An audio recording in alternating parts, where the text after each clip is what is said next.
Hey, wherever you are in the world today, I welcome you to another 30 minutes of Soulful Living here at Empower Radio.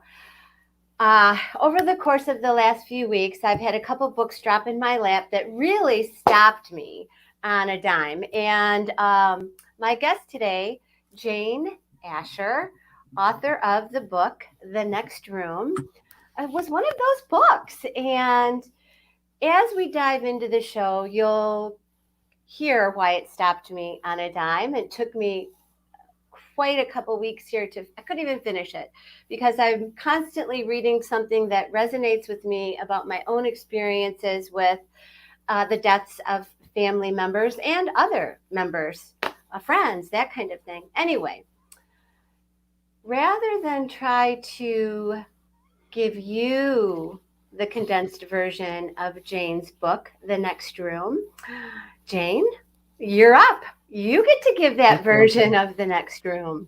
Well, Teri, first, thank you for having me on the show. I so appreciate it. And, it kind of makes me laugh that you said it stopped you on a dime. Because, yes. because shortly after my mother transitioned, which was exactly 11 years ago on September 31st, I started finding dimes, like just tons of them everywhere and in bizarre places. And I was always a kid that would stop and pick up a penny in the middle of the street. So I started finding dimes and I'm like, what is going on? And, in the dryer, one dime, in the washing machine, at Target, church parking lot, on the seat of my car, always alone, always one dime. And I don't really think anything of it or, associate it with my mom until I had a conversation with a psychic medium. I was working on a radio station here in San Diego doing a night show, and leading up to Halloween, the boss was like, hey, we'll have this person on. She'll deliver messages to loved ones that have crossed over. And I was like, that sounds fun. So I wanted to talk to her about my mom, but I knew she was there to do a job. And so at the end of the evening, her name was Marissa Ryan. She's in Los Angeles, really amazing. She said, Jane, I don't know the significance, but your mother is leaving you dimes. I don't know why. I don't know what it means, but just know every time you find one that they're from your mom. So I came home. I tell my husband, Tom. Tom's like, you got to gather them. You got to, get them together. Yeah. So I found this cute little velvet bag and I started saving them. And pretty soon, anyone that I told that my mother was sending me dimes, they started finding them. So friends would send me a picture and go, hi, Mom, and hold up a dime, and so it's been, that was kind of like the first type of communication that I had with her that I knew indeed it was her. Mm-hmm. And then it just, I have so many, Teri, that they're in this little basket that I got in Borneo when I was traveling. There's hundreds and from different countries too. Yeah. It's crazy. Every time I travel, she kind of goes with me. So yeah. Isn't it, I'll probably get emotional. Isn't it reassuring and comforting to know that that connection never ends? And I love that you call it the next room. Like I have always said, they're not gone. They're just somewhere else. And then when I heard the next room, I'm like, oh my God, that just makes so much sense. Yeah, it is very comforting. I was raised super Christian and heaven, hell, all that kind of stuff. And then as I explored the left coast, I met very intriguing, interesting people, and my knowledge and my understanding and my truth expanded. And so it's just so comforting. And to know that they're always with us. They're here. I'm in a room filled with all of them because I asked all of them to join me today and help me with my communication skills and also to get the messages out that they wish to have delivered. Mm-hmm. And that's really what's happening right now is that, you're never shamed. Yeah. You're not punished. You are completely going to return to this unfathomable love that is so big and so grand that there's no way that the human can even describe it. Our words don't do what's next justice. So, just get your groove on, love your life now, have the most fun you can possibly have, be a good person. And then when you're done with this earthly shell, you're just going back. You're going back to this amazing where you just plug back in and feel it more than see it. You know what I mean? It's Yeah. just like this great. So that's super comforting. And it's, I just love that it's coming from my mom. Yeah. All of this, it started, well, my dad got the party started, but she is bringing it home. So it's great. Yeah. It's really beautiful. So my mom died a year ago, and Oh, two things. I kept telling her, Mom, it's going to be so beautiful. It's going to be mm, so beautiful. Everybody you loved that is not here on earth, they're going to be there with you. And she would say, I don't know about that because I was raised Catholic and sure. there's a lot of stuff around all of that. And I kept telling her till the end of the last day, I would say, it's going to be beautiful. And a week after she died, I had a guest on that was a psychic. And that morning, I was having a conversation with my mom, kind of validating some things. And when I had the guest on, I said, listen, this show's not about me. Just want to let you know my mom died a year ago in case it comes up, but I don't want it to be about me. So Sure. any messages we'll share before or after. This is about you. And she said, okay, but I just want to tell you one thing. Your mom is here and she wants you to know you were right. And I'm like, woohoo, you Yay, know? mom. So That's when I great. read this in your book, like there was one piece in particular when you asked about, you know, what's it like? And she basically said, it's like what you're seeing is like a box, Mm-hmm. a peephole in a box. And she went on to expand it. And I thought it was so beautiful that she just shows you this whole experience of what it's like. Yeah, I love that analogy. And my friend Steve Burrows is the artist that drew some of the pictures that are in the book because I just love visuals too. And when she was talking about that, she just described it as like we each have our life experience that we are experiencing right now, our here and now. And we're looking in this little shoebox at this little hole and we see everything that we experience. Oh, there's, my dog and there's my family and there's my travels and everything. And then when we pull away, which is death from the box, that's when we go, oh, wow. Yeah. Oh, wow. I mean, it's just so much grander and, light families and soul energies from beyond that Yeah. we can't even conceptualize now because we're so human. And that's what she kept saying. Stop being so human, Yeah. um, just to snap me out of it because I get in my head a lot. And she's like, just stay here, stay in your heart. Hmm. Don't let your head get in the way, because your head will stop you from the grander purpose, Hmm. of why we're here. And now that I've stepped into this and stepped out and have accepted this, it took a lot because I was your basic rock and roll DJ, right? And everyone I've ever worked with, it's like, oh, Jane Asher, on stage, behind the scenes, rock bands, um, the DJ on the air that you Yeah. listen to. And this is now that I stepped into and out of my metaphysical spiritual closet, so to speak, there's no going back. Hmm. This is who I was born to be. And I just turned 60, which is a crack up. It's like, wow, it kind of took me a while to get here. But I guess there is no getting here. You just keep expanding. As long as we're going to open up and accept and try to talk to people that expand your boundaries, Yeah. it's Yeah. really the best. And I think she says something you in that same conversation where she says something like learning expansion, so that you Hmm. used that word Yes. expansion. Thanks again, Mom, right? Yeah. Yeah. She kept saying, I think the one thing my big takeaway, and I need to put it on a t shirt, is expand without fear. Oh, Because I had all this trepidation about, oh, what are people going to think? or, especially my little hometown, like, oh, there's 25 churches in this town of 500 people, Yeah. in Oh, yeah, Deckerville, I've been through Michigan. And Deckerville.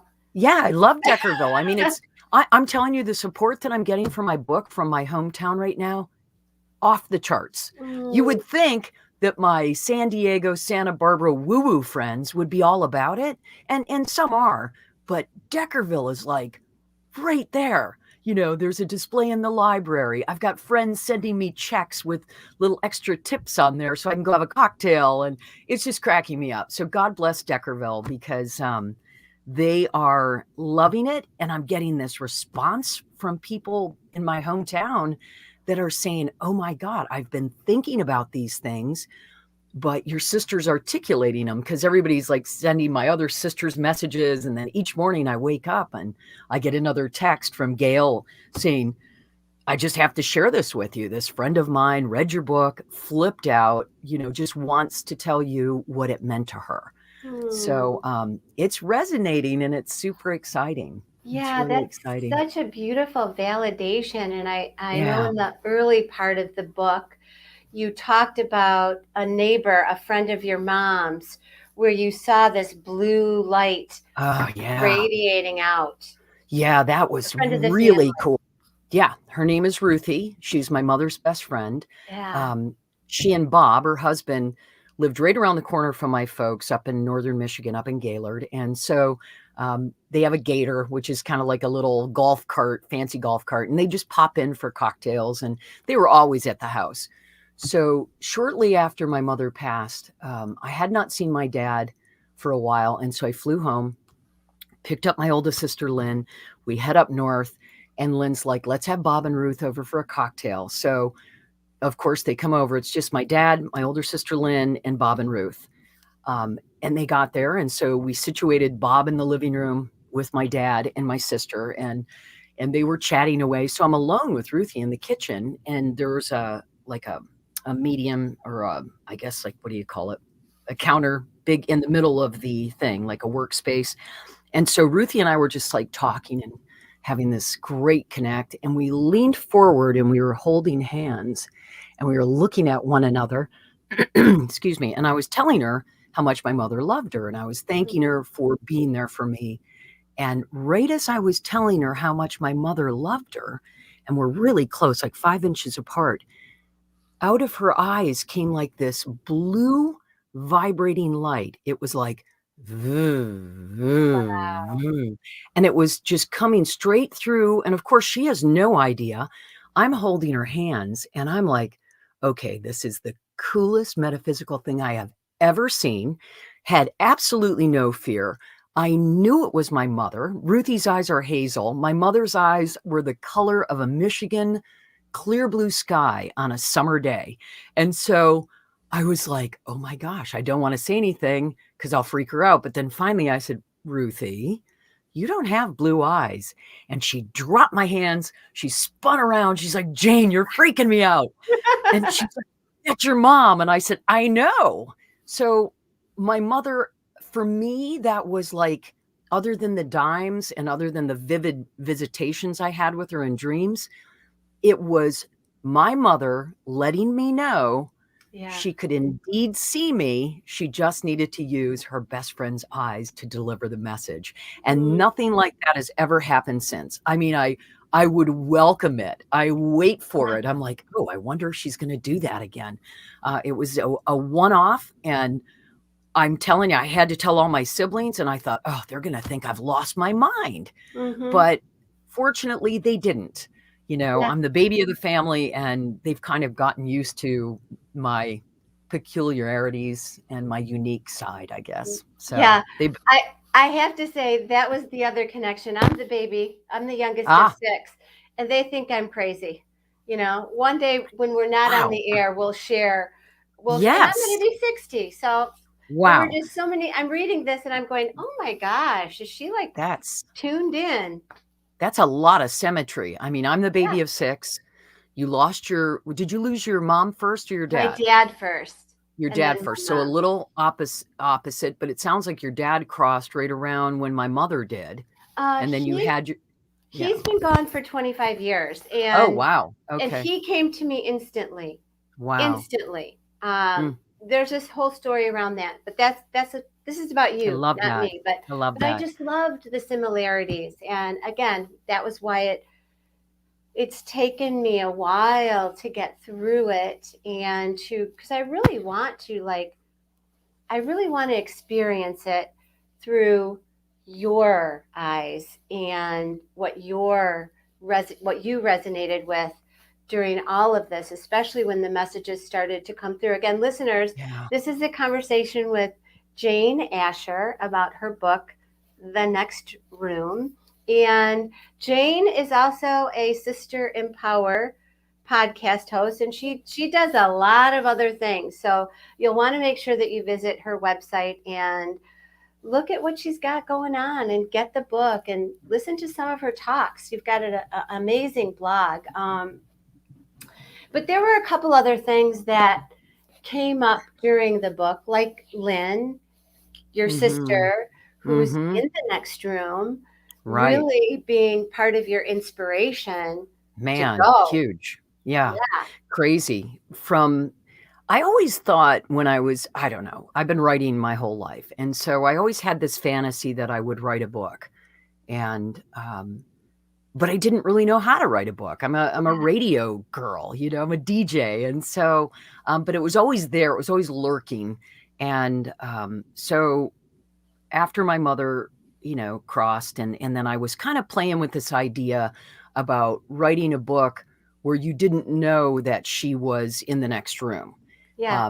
But it felt a little too contrived and kind of precious and sort of what's that movie, I See Dead People, Oh, that yeah, yeah, yeah, I was playing around with that, and that would not have been my truth. That would have been a fictional piece loosely based on. So that was kind of where the book was headed after my mother left 11 years ago. And then flash forward 6 years later, my big sister Lynn sadly got just a nasty case of cancer and was not able to put it in its place. And she crossed, and it was just, I was devastated. I'm like, oh my gosh, my second mother, she's 12 yeah. years older than me. We just were super tight. So I go back to have to her funeral, and it was super sad. And my dad is still alive. So here's this now dad let's see, he would have been, shoot, he was in his late 80s when Lynn crossed.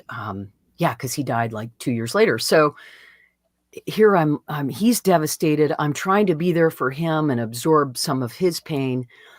I get on the plane to fly home, and I'm just like so despondent and so sad. Yeah. And so I started having a conversation with my sister on the airplane.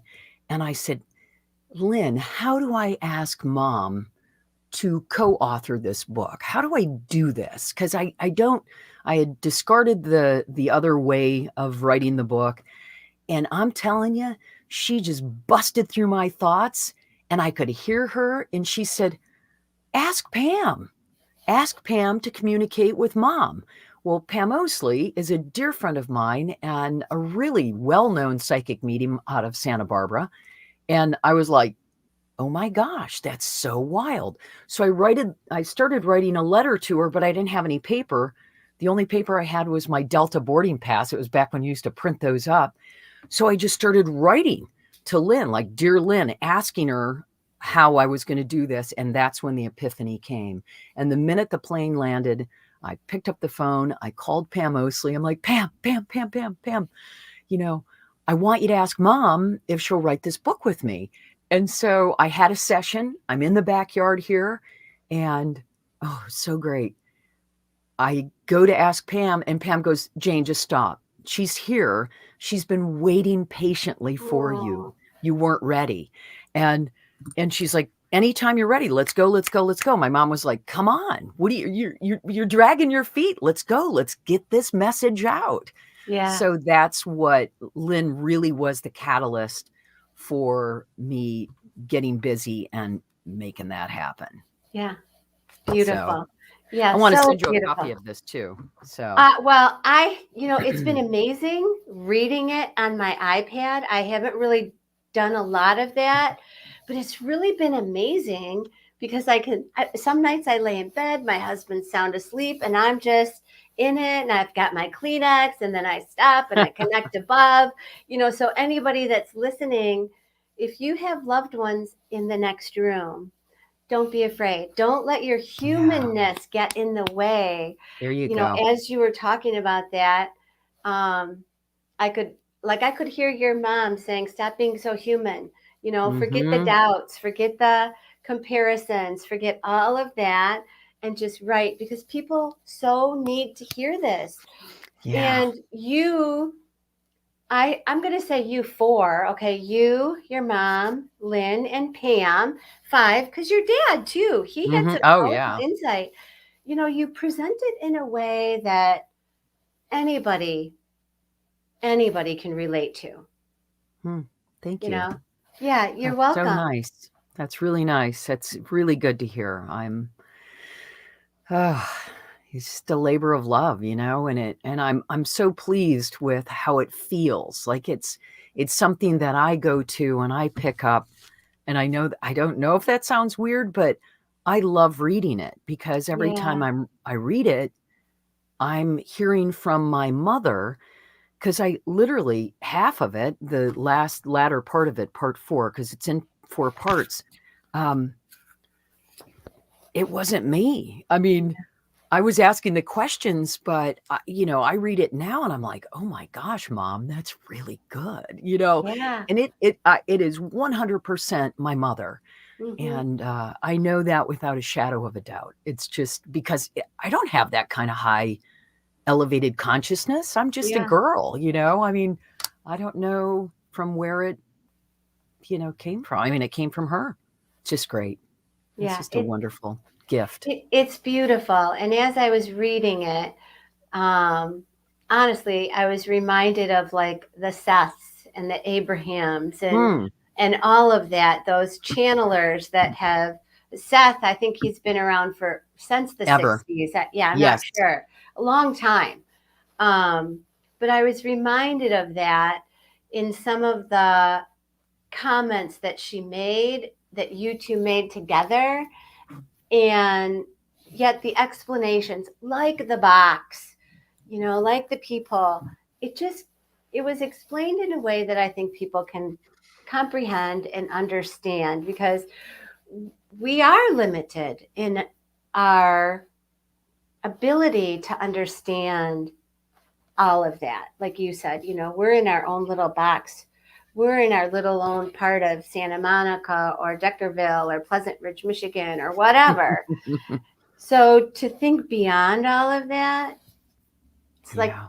the concept of the matrix. And you two, you five really pulled it together in a beautiful way. Thank you. Yeah, you're welcome. Yeah. You're so welcome. So we've only got about a few minutes left, and Okay. couple of things that I wanted to ask, like the average person that wanted to connect in, do you have any suggestions? Do you and your tribe have any suggestions for, like our producer Kojo, if he wanted to connect in? Absolutely. And it's so simplistic that it's, just ask. I'm telling you, just ask. Get quiet.